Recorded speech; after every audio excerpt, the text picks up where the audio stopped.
Good afternoon and welcome to this week's edition of ICT Council Chat. I'm Becky Tuttle and it is my honor and privilege to serve as the Vice Mayor for the City of Wichita. And I also represent District 2, which is our northeast portion of our community. And I'm here today with my new colleague. I'll let you introduce yourself. Thank you, Becky. My name's Mike Hoheisel. I am the new District 3 City Council member, and I am thrilled to be here today. A little nervous, but hey, we'll see how this goes. Yeah, no, glad you're here. It's been great to get to know you, get to spend some time with you. We were just in Topeka for the last couple days.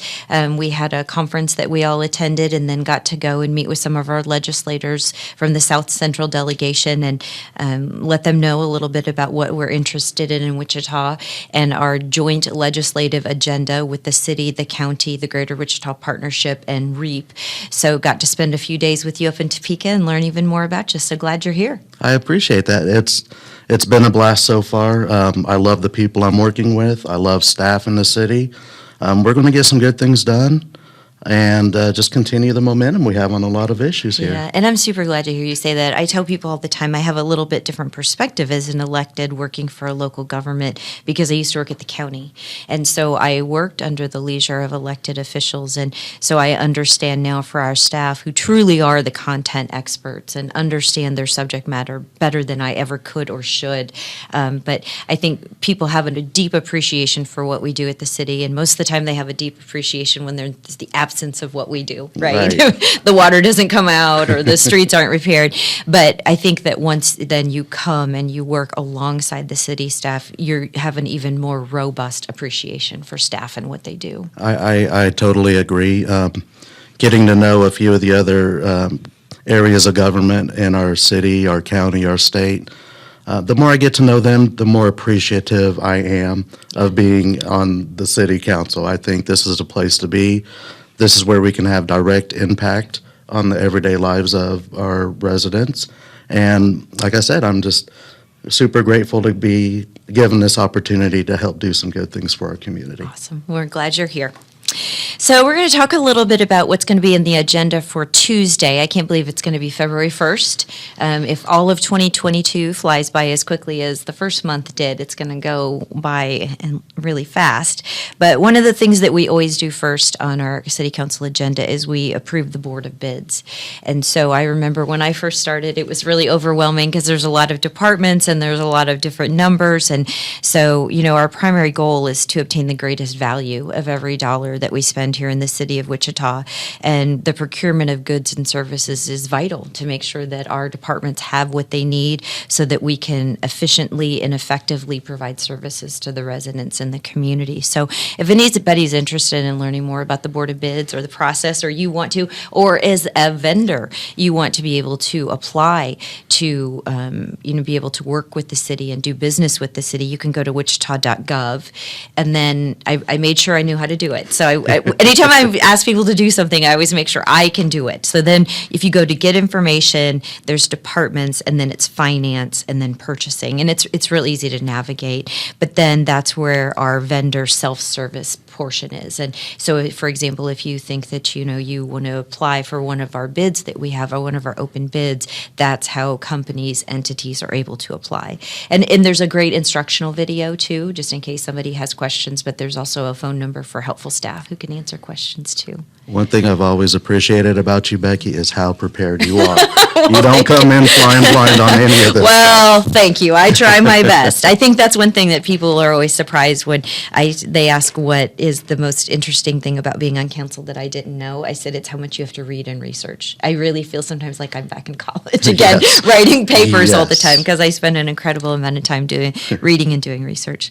The other thing that we're going to talk about is our public hearing for the TIF for ICT 21 redevelopment. It's in District 6. And this is a project I'm really excited about because this was a piece of land that was sitting idle and nothing had really been done. But some of the developers in our community who stepped forward and proposed to redevelop the area with approximately 1 million square feet of new warehousing, manufacturing, and transit facilities over the next 10 years. And right before this, I had a lunch meeting with a colleague in the community, and and they were talking about the need for manufacturing and spec warehouse in the city. And so he was excited about this. He doesn't have anything to do with it, but he just had heard about it and, thought it was a great opportunity for this area to, have some growth and development in that corridor. And then also, it's going to have 400 direct jobs, which is great, with annual compensation of about 26,000 each, and then potential induced job creation of 810 jobs over the life of the project. So something that I'm interested in hearing the presentation and would anticipate that most of council will be supportive of. Yeah, we got some great things going on in District 6, and we will not turn down any new job opportunities we can bring to our city. Absolutely, absolutely. And then one other thing that I'm excited about, and I did talk with Councilmember Fry when we were in Topeka, because I wasn't very aware of this project in his district, in District 5, but it's for an IRB, an industrial revenue bond for Steel Almond Tree. And what it is quality housing for elderly. And so they've done other projects in our community before and done really well. They're really quality builds and quality rehabs, if you will. And so they are going to have it's a mid-rise apartment complex with 50 units, and they're going to make it for low-income elderly and disabled residents. So they'll bring it up to ADA compliance. So there really is a need for this type of housing, and this is going to be just another asset in our city, and especially for District 5. Right. We got some good things going on as far as housing is concerned in this city, and we need to make sure that the focus stays on people who are most in need of it, including elderly. So this is a great project. Can't say enough about our housing department we have here. Like I said, the city staff is doing a great job and looking at things a little differently. So I look forward to further projects they have and further suggestions they have for us. Great. Now flipping over to my side of the agenda over here. First, I want to bring up that we have improvements to Hoover Road. If you go to Hoover Road between 29th Street and Zoo Boulevard, currently it's a 2-lane road, and we're going to turn that into a 3-lane road, and we're going to add sidewalk and curb and gutter to it. So essentially, we're going to improve about a mile's worth of road there, or 2 miles actually. And it's a good thing. It's residents in the area, it's always a good thing to improve roads in our city. So this is another project we're kicking off here. And if you want to see the plans, go to the city council agenda and just take a look at it and see what you guys think. But it sounds like a good thing that we're doing there. Absolutely. The next thing we have up is we got to replace some valves on our water lines here. The pumps currently are sending it to the underground reservoirs, which is an important thing because I don't know if you remember about a decade ago, I'm sure you do, our water level got down to 27%, and that's coming from the Cheney Reservoir. And with the uncertainty around climate change, in the future, this is going to be important that we make sure that our underground reservoirs and aquifers are filled as much as they need to be. This is something that the city needs to invest in for sustainability. So anything we can do as far as infrastructure to help out with that is going to be a good thing.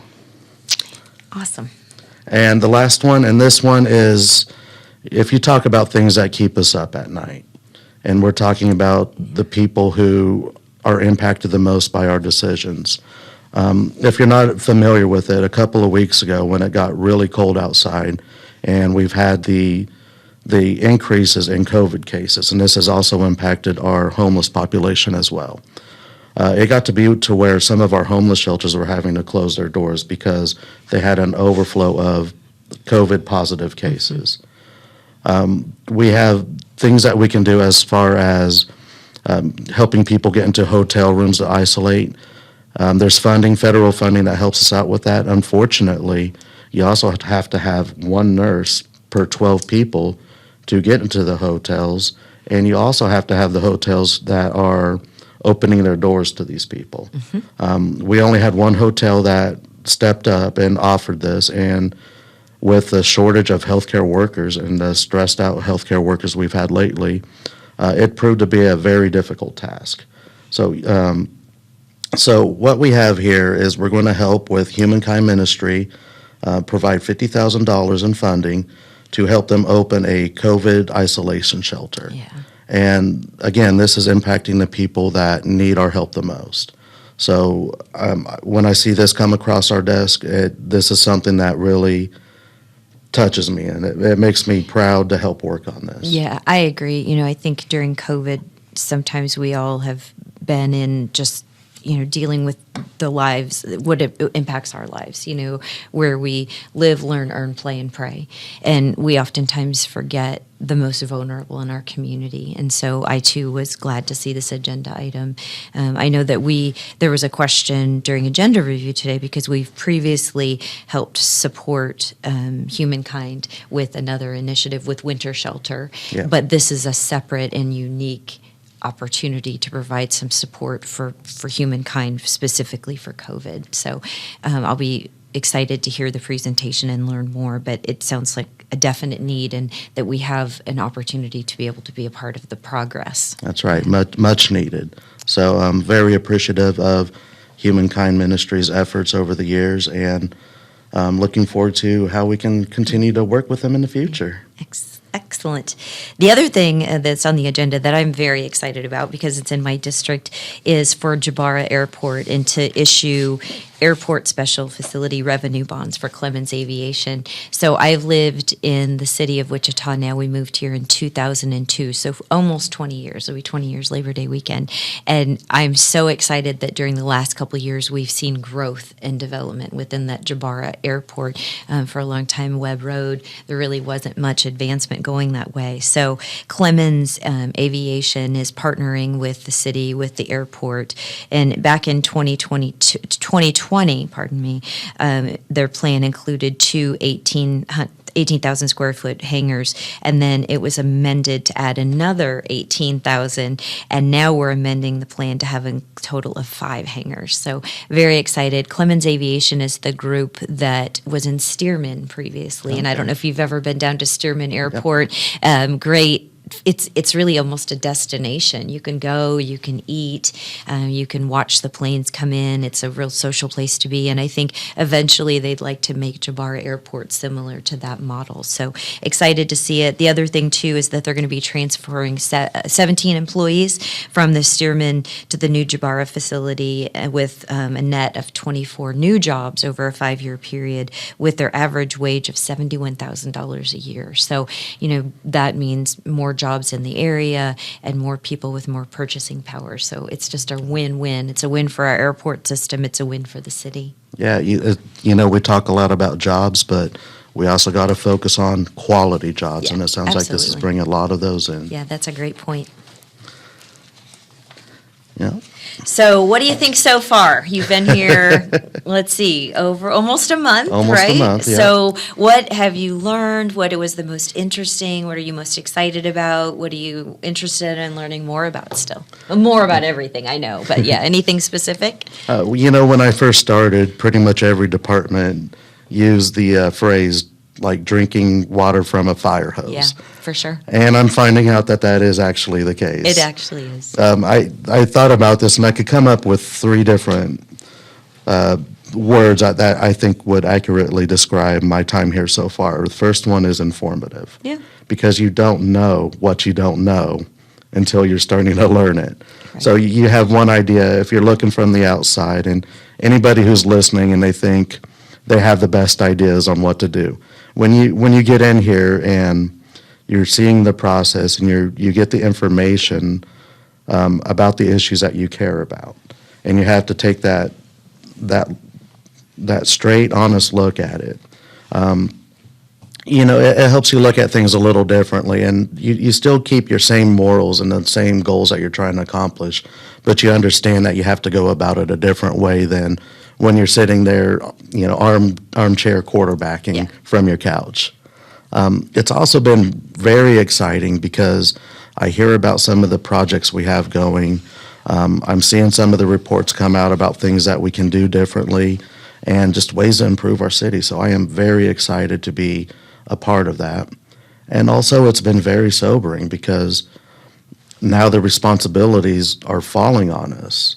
And so the accountability issue falls to us as well. We are responsible for these things, and sometimes things that are out of your hands happen. And we still got to figure out ways to address it. We got to figure out ways to find accountability and make sure that these things don't happen again. So there are things that keep me up at night. Yeah, absolutely. And you know, the way to get past that, the way to really ease your mind on it is to buckle down and actually show some change. And resting, you know, you'll rest easier when you know that you've had a positive impact. So those are the words that I would use to describe it. That's great. Thank you for sharing that. Yeah, and you've been around for a couple of years now. 3 and- years. Yeah, and you've had a lot of time to really dig in on a lot of issues and have some influence. So, what in your time here so far has been the most rewarding to you? Yeah, that's a great question. And if you asked me every day, it would be different, right? But today, I would have to say the master food plan passing that topic. There was some confusion among, I think, our colleagues that we've been working on the master food plan for 10 years. Not the case, only the last really year and a half to have the plan. But I've been working on the issue of food deserts for over a decade through the work of the Health and Wellness Coalition of Wichita. So we know that 25% of our population lives in a food desert, 44 square miles of food deserts. And we've determined that in the city, in the community, that it's 6 common themes. And I always talk about getting food to people and people to food. And that's really one of the things that the Master Food Plan will address. And then the potential for some of our CARES funding, our ARPA funding, to be able to help address the issue as well. Anticipating that our friends at the county will pass the food plan hopefully in February and then have a publicly appointed advisory board. So a lot of work has been done by a lot of people. The fact that it's been a community-driven initiative is what warms my heart. I tell people all the time that the most important vote I make all year is the budget. Where you put your time and treasure is a reflection of your values. And so that is the vote every year that I take the most seriously and really put the most thought and effort into. I'm also really excited about WAMPO. WAMPO is our Wichita Area Metropolitan Planning Organization. I have the privilege of serving as vice chair this year, and we're making some progress, especially with funds come down from the federal level. It's important to make sure that we're spending that in a regionally significant way. So I'm glad to be a part of that. I always say that transportation is the lifeblood of your economy, right? You have to get people where they need to go and move goods and services. And then also the water treatment plant. And then I was fortunate to be able to serve on the biological nutrient removal plant process. 2 huge legacy pieces of infrastructure, $1 billion almost combined, and something that will be used for not just decades but generations to come. So to be able to be a part of that is just really significant for me. And then I think the last thing that would probably be surprising, but the whole COVID response I think has been really interesting. When it all happened, it was everybody was doing just as amazing work, but I saw so many departments and so many staff members internally, but then of course across our city, who came up with creative and innovative solutions to make sure that people could still utilize the services that the city has. Our libraries and our park departments and just the real innovation and creativity that our staff put into it was something that it was a fascinating process to watch and glad to be a part of such a great organization. So, like I said, if you asked me tomorrow, I'd probably have a whole different list because it's all important and it all matters. And sometimes people are just surprised everything that we do in the city of Wichita. And even as a council member, I'm always learning something new of, wow, we do that too. Right. So, yeah. Well, I can say from the 3rd District, we live in a food desert. It's a majority of my district is a food desert, and we appreciate the work you've done on that issue. And speaking as a South Sider, I cannot wait until the BNR sewage treatment plant is up and running, and we can finally go outside and take a big breath of air and not have the smell of the sewage treatment plant lingering around Yeah, on the days that the wind's blowing just right. Yeah, I anyways. took my tour of the current plant too when I first started in August. Don't do that. No. I know well enough, just at least how the odor permeates through everything. So. We're working on it. Yes, we are. Yes, we are. And again, you're talking about a generational thing. This is something that's going to help us out for years to come, Southsiders for decades to come from now. And it's going to be a great thing to not have our children grow up and not have to deal with some of these odor issues and air quality issues. And also concentrate on putting a cleaner product back into our environment. Yep. So. Great points. Great points. One other thing I just want to mention, I'm wearing my Kansas necklace today. Tomorrow is Kansas's birthday. Tomorrow's Kansas Day, something that I'm always really excited about. Kansas turns 161 tomorrow. And so I am on the City Arts Advisory Board, so I would really encourage anyone who's looking for anything to do tomorrow to celebrate Kansas Day to check out online City Arts. If you go, they have all the different activities. There's things for kids, there's things for adults. You can, of course, view any of the galleries that we have. There's a great gift shop that I like to shop for gifts for my friends at. But sometimes people forget about City Arts and that it is a city amenity, but it really is just one more way that we contribute to the quality of life for our residents. We know that people come to Wichita for great jobs, but they'll stay in Wichita because of our quality of life. So if you're looking for something fun to do on Kansas today, go down to City Arts in downtown. Hey, that sounds like a great thing. Happy birthday to Kansas. Happy birthday, Kansas. Greatest state out there. We have a lot to be proud of for Kansas. And on that note, I would also like to show off our official Wichita mascot here. This does not apply to Kellogg anymore because currently there is no traffic, no construction happening on Kellogg. So Yep. just like to point that out, that'll change here within a year and a half or It so. sure will. And then the east side, right? Yeah, With yeah. our friends in Andover. I always tell people that orange cones and cranes make me happy because that means progress. Yeah, Right? And things yeah. are being worked on and developed and changed. So orange cones and cranes make me happy. Reminds me of home. Well, it was great chatting with you. I appreciate everything you've done to help me out in my learning process so Absolutely. far. Always here for you. I appreciate I that. always tell people when you're on city council or when you're an elected, you become your own little family. That's So right. it's our work family. That's We have to right. take care of each other. I'm proud to be here. I'm honored to be here, and I'm looking forward to the next 4 years of working with you and our fellow council members. All right. Well, thank you. Have a great weekend and go Chiefs. Go Chiefs. Go Chiefs. Thank